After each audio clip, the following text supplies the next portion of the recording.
அனுசரணை பெர்ன் மற்றும் சூரிச் மாநகரில் அத்தியாவசிய உணவுப் பொருட்களை மலிவு விலையை பெற்றுக் கொள்ள இம்போர்ட்டாஸ் கேஷ் அண்ட் கேரி. සංකයන් රාසමානික මන්ත්‍රීතුමා විනාඩි 8යි. Thank you, Honorable Deputy Speaker.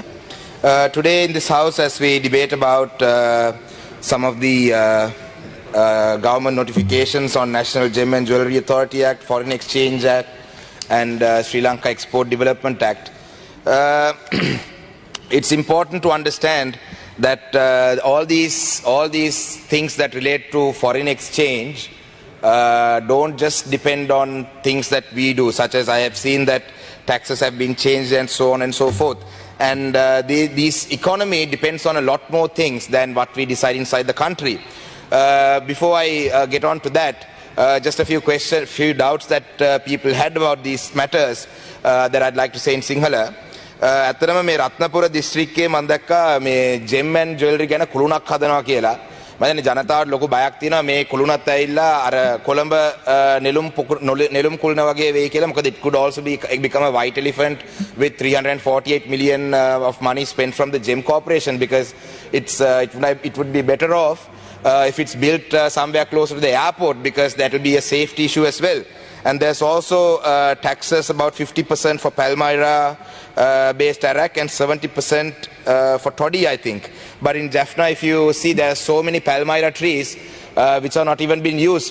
යාපනයේ තියෙන තල් ගස් වලින් මේ වගේ දේවල් නිකුත් කරන්න, නිෂ්පාදනය කරන්න තවත් මේ රජේ උනන්දු වෙන්න ඕනේ කියලා මම මේ අවස්ථාවේ කියනවා. හැබැයි මේ Foreign Exchange Act එක ගැන කතා කරනකොට Foreign Exchange Act එකත් එක්ක මේ දවස්වල සමගාමීව යනවා ජෙනීවා වල මානව හිමිකම් කොමිසම.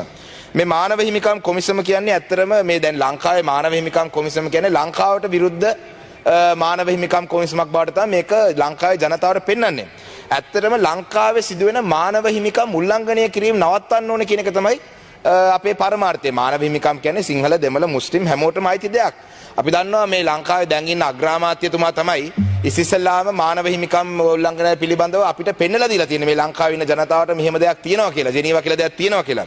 ඉතින් ඇත්තටම මේ මානව හිමිකම් ගැන කතා කරනකොට 2009 යුද්ධය අවසාන යුද්ධ වෙච්ච කාලේ සිදුවෙච්ච මානව හිමිකම් ගැන ගොඩක් මානව හිමිකම් ගැන ගැටලු තියෙනවා. හැබැයි ඊට අමතරව රතුපස්වල සිදුවීම, වැලිකඩ සිදුවීම, වැලිකඩ ෂූට් අවුට් එක, ඊට අමතරව මේ ළඟදී සිදුවෙච්ච මහර බන්ධනාගාරයේ සිදුවීම, ජනාසා බෙරියල්, මේ වගේ මානව හිමිකම් කියන එක මේ ලංකාවේ සියලු දෙනාටම පොදු දෙයක්.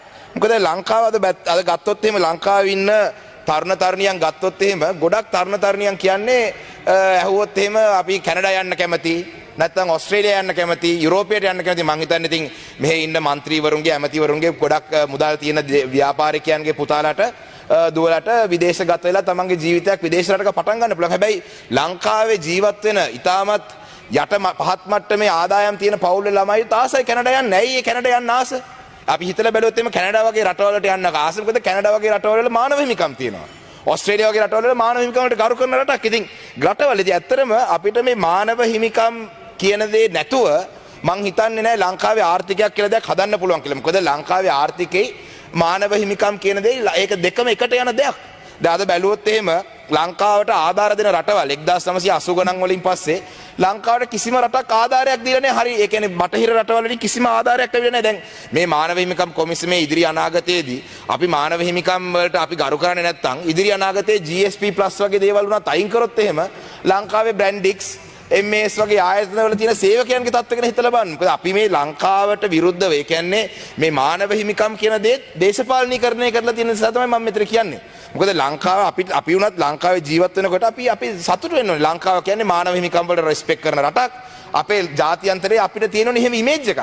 එහෙම නැතුව දැන් බලන්න මේ මම දැක්කා ෆයිනෑන්ෂල් ටයිම්ස් ආටිකල් එක තියෙනවා. අජිත් නිවර් කබ්‍රාල් මහත්මයා එළියට ගියා. නැත්නම් එතුමා දැන් කිව්වට වඩා වෙනස් හාත්පසින්ම වෙනස් දෙයක් තමයි ෆයිනෑන්ෂල් ටයිම්ස් පත්තරේ තියෙන්නේ 23 වෙනිදා පෙබරවාරි මාසයේ පත්තරේ. ඒකේ කියනවා මැයි මාසෙදී ඩොලර් එක රුපියල් 200ට යනවා කියලා. ඉතින් ඩොලර් එක රුපියල් 200ට මැයි මාසෙදී යන්නේ මේ ඉම්පෝර්ට් උත් නවත්තලා තියෙනකොට. කවදා හරි දවසක අපිට ඉම්පෝර්ට් ආයෙ පටන් ගන්න වෙනවා. එතකොට ඩොලර් එක තව ක්‍රෑෂ් වෙනවා. දැන් අපේ රෙවෙනියු දැන් එතුමා කිව්වට වඩා හාත්පසින්ම වෙනස් දේවල් මේකේ තියෙන්නේ. මොකද මිලියන ඩොලර් බිලියන 450ක් මම හරි රුපියල් හරි මට 450 මට ආටිකල් එක අතේ නෑ. බිලියන 450ක් අපේ රෙවෙනියු එකෙන් අඩුයි මේ පාර අපිට අපි බලාපොරොත්තු වෙනට වඩා. ඊට අමතරව ICRA ක්‍රෙඩිට් රේටින් ඒජන්සි එකෙන් කියලා තියෙනවා ඩොලර් බිලියන 2.3ක් අපිට මේ ළඟදිම අවශ්‍ය වෙනවා ඒකට. ඒකට චීනෙත් එක්ක බයිලැටරල් ඇග්‍රීමන්ට් එකක් කරලා ඒකෙන් ඩොලර් බිලියන දෙයක් වෙනවා කියන්නේ තව ඉදිරි අනාගතයේදී චීනෙට තව කොහරි කෑල්ලක් අපිට දෙන්න වෙයි. We are going to fall into another debt trap. We have already given some in south. We are going to give in the port city. We are going to, and I saw discussions that in the north as well, that they were talking about giving some islands. So is this what we want to go to?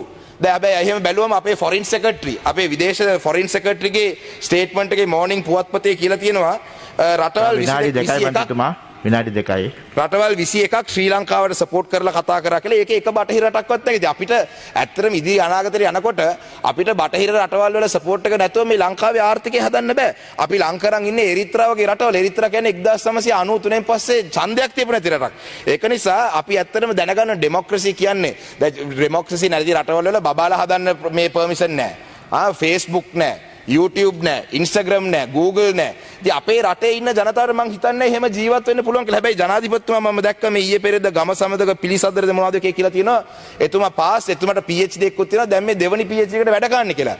ඇත්තටම එතුමා දැනගන්න ඕනේ මේ රට හදනවා නම් ඉස්සෙල්ලා එතුමා මේ මානව හිමිකම් ගැන ඉස්සෙල්ලා මොන්ටසූරියට යන්න ඕනේ.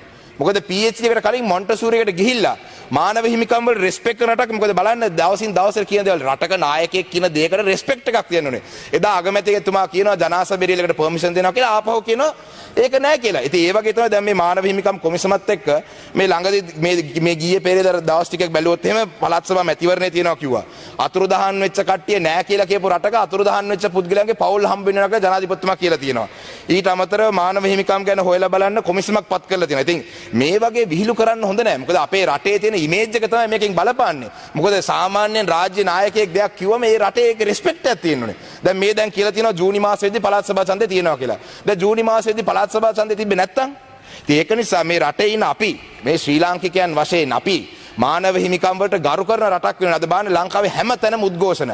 මොන හරි දෙයකට ලංකාවේ උද්ඝෝෂණයක් කරන. ඒක නිසා අපි මේ කතා කරන මේ කරුණා කරලා මේ මානව හිමිකම් කොමිසම කියන එක දේශපාලනීකරණය කරන්නේ නැතුව අපි මොන හරි ලංකාව මානව හිමිකම් වලට ගරු කරන රටක් කියලා. එතකොට තමයි ලංකාවත් ඇවිල්ලා ලංකාවේ ඉන්න තරුණ තරුණියන්ටත් කැනඩා යන්න ආසාවක් තියෙන්න ඕනේ නැහැ. ලංකාව කැනඩා වගේ රටක් නැත්නම් ලංකාව ඕස්ට්‍රේලියා වගේ රටක් කියලා අපි මාරු කරන්න ඕනේ.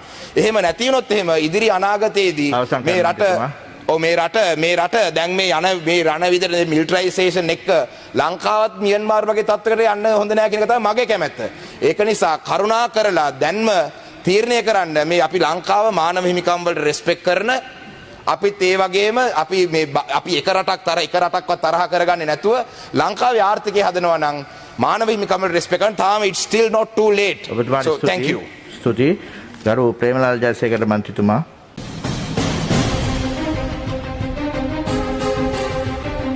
தரணி வாழ் தமிழர்களின் இதய ஒலி தமிழன் 24.com